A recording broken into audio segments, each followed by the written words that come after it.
என் தங்கப்பிள்ளையே, அவ்வளவு எளிதாக இந்த வராகி என்னுடைய பாதத்தினை யாராலும் தொட்டுவிட முடியாது. என் பிள்ளையே, உனக்கு அந்த பாக்கியம் கிடைத்திருக்கிறது என்றால் அதை நீ தவிர்க்காமல் உடனடியாக தொட்டுவிடு. உன் தாயானவளினுடைய பாதத்தினை நீ தொடுகின்ற நேரம் உன் வாழ்க்கையில் நிச்சயமாக ஒரு அதிசயம் நடந்தே தீரும். என் பிள்ளையே, இன்று இரவுக்குள் சர்வ நிச்சயமாக உன் கைகளில் ஒரு நல்ல விஷயம் கிடைக்கத்தான் போகின்றது. என்ன நடந்து கொண்டிருக்கின்றது, ஏது நடந்து கொண்டிருக்கின்றது என்று என் பிள்ளை நீ யோசித்து முடிக்கும் முன்னமே இந்த வாழ்க்கையில் உனக்கான அதிசயத்தை உன் தாயானவள் இந்த வராகி நான் நடத்தி காட்டி விடுவேன். என் பிள்ளைக்கு எத்தனையோ பிரச்சனைகள் இருந்த பொழுதிலும் அந்த பிரச்சனைகளை எல்லாம் கடந்து நீ இன்று இந்த தாயானவள் என் வாக்கினை கேட்டுக்கொண்டிருக்கிறாய் என்றால் நிச்சயமாக ஏதோ ஒரு சூழ்நிலை உன்னை வாழ்க்கையில் நல்ல நிலைக்கு அழைத்து சென்று கொண்டிருக்கின்றது என்றுதானே அர்த்தம். அப்படியானால் உன்னிடத்தில் ஒரு நல்ல விஷயமும் இருக்கின்றது என்பதனை முதலில் நீ புரிந்து கொள்ள வேண்டும்.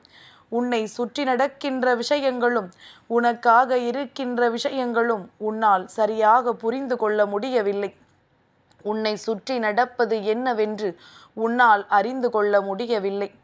அப்படி உன்னால் அறிந்து கொள்ள முடியாமல் போனதற்கான காரணம் என்ன தெரியுமா? உனக்கிருக்கின்ற பிரச்சனைகளை நினைத்து நினைத்து நீ மனம் வேதனை அடைவதுதான். சரி, இதனால் வரையிலும் கஷ்டங்களையும் துன்பங்களையும் தூக்கி சுமந்த நீ இன்று இந்த தாயானவள் சொல்கின்ற ஒரு விஷயத்தை நீ செய்வாயா?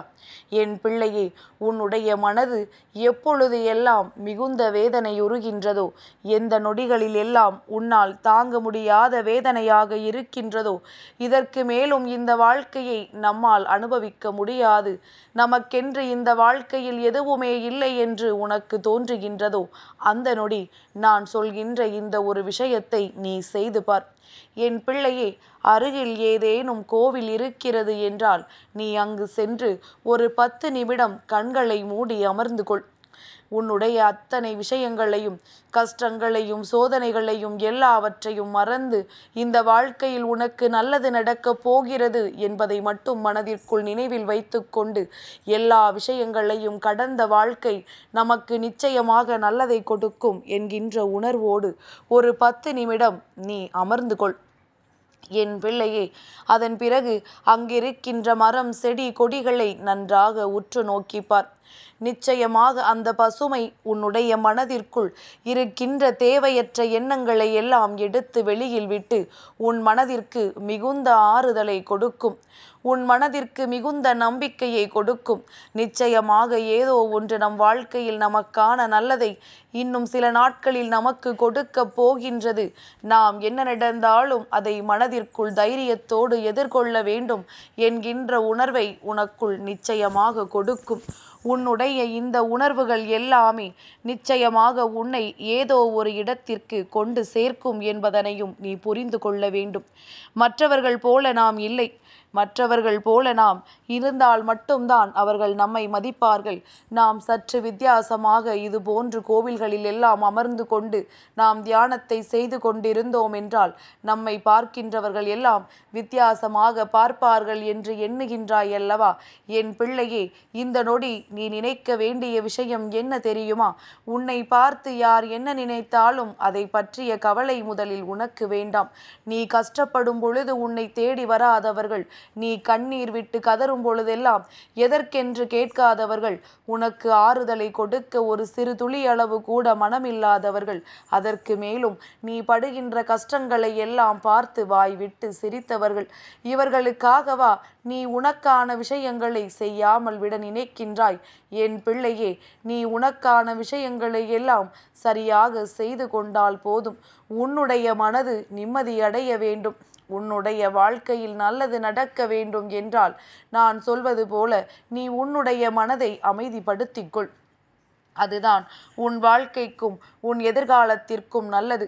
மற்றவர்களுக்காக வாழ வேண்டும், அவர்கள் அதை சொல்லிவிடுவார்களோ இதை சொல்லிவிடுவார்களோ என்கின்ற எண்ணங்கள் எல்லாம் ஒரு பொழுதும் என் குழந்தை உனக்கு தேவையில்லை.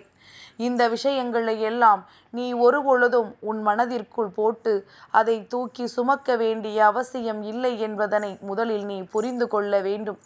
எப்பேற்பட்ட கஷ்டங்களிலும் எப்பேற்பட்ட சோதனைகளிலும் உன்னை காப்பாற்ற வராதவர்கள் உனக்கு ஒரு துன்பம் என்றவுடன் அதை பற்றி சிறு துளி அளவு கூட நினைக்க விருப்பம் இல்லாதவர்கள் என்ன நினைத்தால் உனக்கென்ன?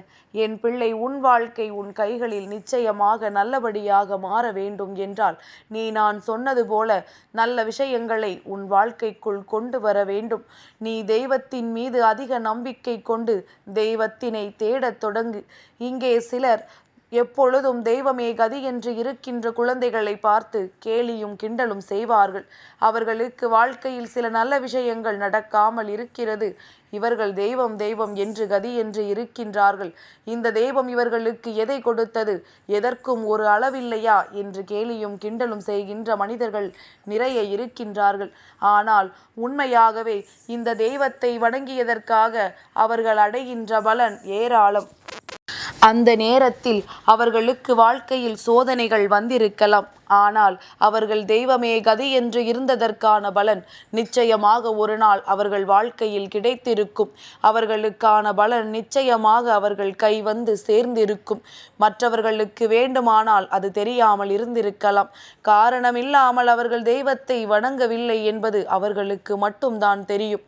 என் பிள்ளையே, அதனால் எந்த நேரத்திலும் மனதை அமைதிப்படுத்தி கொண்டு தெய்வமே கதி என்று நீ இருக்கின்ற நேரத்தில் உன்னுடைய வாழ்க்கையில் நீ செய்த அத்தனை முயற்சிகளுக்கும் பலன் உன்னை வந்து சேர்ந்துவிடும். மனது வேதனைப்படும் பொழுதும் உனக்கு தோல்வி கிடைக்கும் பொழுதும் தெய்வத்தை நாடிவா. என் பிள்ளையே, அந்த நொடி உன் வாழ்க்கையில் சர்வ நிச்சயமாக உனக்கான நொடியாக மாறிவிடும். என்ன நடந்தாலும் என் பிள்ளைக்கென்று நான் இருக்கின்றேன் என்பதனை முதலில் நீ புரிந்து கொள்ள வேண்டும். ஏது வந்தாலும் பரவாயில்லை, நாம் நிச்சயமாக இந்த வாழ்க்கையை தெய்வத்தின் துணை கொண்டு காப்பாற்றி விடுவோம் என்பதனை நீ நம்பினால் போதும். ஒவ்வொரு நாளும் உனக்கு அற்புதங்கள் இந்த வாழ்க்கையில் நடந்தே தீரும். எந்த நேரத்திலும் இந்த வாழ்க்கையில் நீ அடைய நினைக்கின்ற விஷயங்களை சர்வ நிச்சயமாக முழுமையாக அடைய வேண்டும் என்று எண்ணிக்கொண்டு இருப்பதை விட நிச்சயமாக நாம் சரியாக இருந்தால் நாம் தேடிய விஷயங்கள் நம் கைகளில் வந்து கிடைக்கும் என்று நீ நம்பிவிட்டால் போதும். என் பிள்ளையே, என் பாதத்தினை தொட்ட இந்த நொடி உன் மனதில் என்ன எண்ணங்கள் ஓடுகின்றது? அம்மாவின் பாதத்தை தொட்டால் மட்டும் எல்லாம் சரியாகி விடுமா, நமக்கு எல்லாம் கிடைத்து விடுமா என்று எண்ணுகின்றாய் அல்லவா? சர்வ நிச்சயமாக உனக்கு கிடைக்கும். அதற்கு பொறுப்பு இந்த தாயானவள் நான் தான். நான் கொடுப்பதை நிச்சயமாக எந்த சந்தேகமும் இல்லாமல் உனக்கு கொடுத்தே தீருவேன். நீ தேவையில்லாத சிந்தனைகளை உன் மனதிற்குள் வளர்த்து கொள்ளாமல், தேவையில்லாத விஷயங்களை போட்டு உனக்குள் குழப்பிக் கொள்ளாமல், மற்றவர்களின் வார்த்தைகள் உன்னை மனதை நோகப்படுத்துகிறது என்றால் அதை நீ உன் செவி குளிர்ந்து கேட்காமல் என்ன நடந்தாலும் பரவாயில்லை, இவர்கள் முன்னால் வாழ்ந்து காட்ட வேண்டும் என்கின்ற எண்ணத்தை மட்டும் உனக்குள் வைத்து கொண்டால் போதும். சர்வ நிச்சயமாக எல்லாம் நடந்தேறும் பொழுது இந்த மனிதர்கள் உன்னை கண்டு சிரித்ததற்காக வேதனைப்படுவார்கள். அவர்களின் சிரிப்புதான், அவர்களின் அந்த கேலிதான் இன்று உன்னை வாழ்க்கையில் நல்ல நிலைக்கு கொண்டு வந்து விட்டது என்பதனை அவர்கள் ஒரு நாள் உணர்ந்து கொள்வார்கள். அவர்கள் செய்தது தவறு என்று அன்று உணர்வார்கள். அப்பொழுது கூட நீ முன்னேறி இருக்கின்றாய், நீ நல்ல நிலைமைக்கு வந்து விட்டாய் என்பதற்காக உணர மாட்டார்கள். நாம் இது போன்ற ஒரு தவறை செய்து இவர்களை வாழ்க்கையில் நல்ல நிலைக்கு வர வைத்து விட்டோமே என்றுதான் அப்பொழுது கூட அவர்கள் வேதனைப்படுவார்கள். என் பிள்ளையே, இது போன்ற மனிதர்களை எல்லாம் வாழ்க்கையில் கண்டு வெதும்பாமல், இவர்கள் என்ன நினைத்தாலும் சரி, அவர்கள் நினைத்ததை நினைத்துவிட்டு அந்த இடத்திலேயே இருந்துவிட்டு போகட்டும். நீ இந்த வாழ்க்கையில் உனக்கான முன்னேற்றத்தை நோக்கி பயணித்து கொண்டே இருக்க வேண்டும் என்பதனை மட்டும் புரிந்து கொண்டால் போதும். யார் நினைத்தும் இங்கு உன் வாழ்க்கையை எதுவும் செய்துவிட முடியாது. யார் நினைத்து எதுவும் இங்கே உன்னை அசைத்தும் பார்க்க முடியாது. எவர்கள் வேண்டுமானாலும் என்ன வேண்டுமானாலும் நினைக்கட்டும். உன் வாழ்க்கை உன் கைகளில் அழகாக இருக்கின்றது. அதற்கு உனக்கு இந்த வராகி ஒவ்வொரு நேரத்திலும் உதவி செய்ய காத்தும் கொண்டிருக்கின்றேன். அதனால் தைரியமாக இருந்து உன் வாழ்க்கையில் நடக்கின்ற எல்லாவற்றையும் தைரியமாக எதிர்கொள்ள தொடங்கு. நல்ல மாற்றங்கள் வரும் பொழுது நல்ல திருப்பங்களும் உன்னை தொடர்ந்து வரும். நீ எதிர்பார்த்த அத்தனை விஷயங்களும் உன்னை சேர்ந்துவிடும் என்பதனை அப்பொழுது நீ புரிந்து கொள்வாய். நடந்து முடிந்ததை எண்ணி வருந்தாமல் நடக்கப் போவதை எண்ணி அமைதி கொள். நிச்சயம் நல்லது நடக்கும். என் தங்கப்பிள்ளைக்கு இந்த வராகி அம்மாவினுடைய ஆசீர்வாதங்கள் எப்பொழுதும் உண்டு.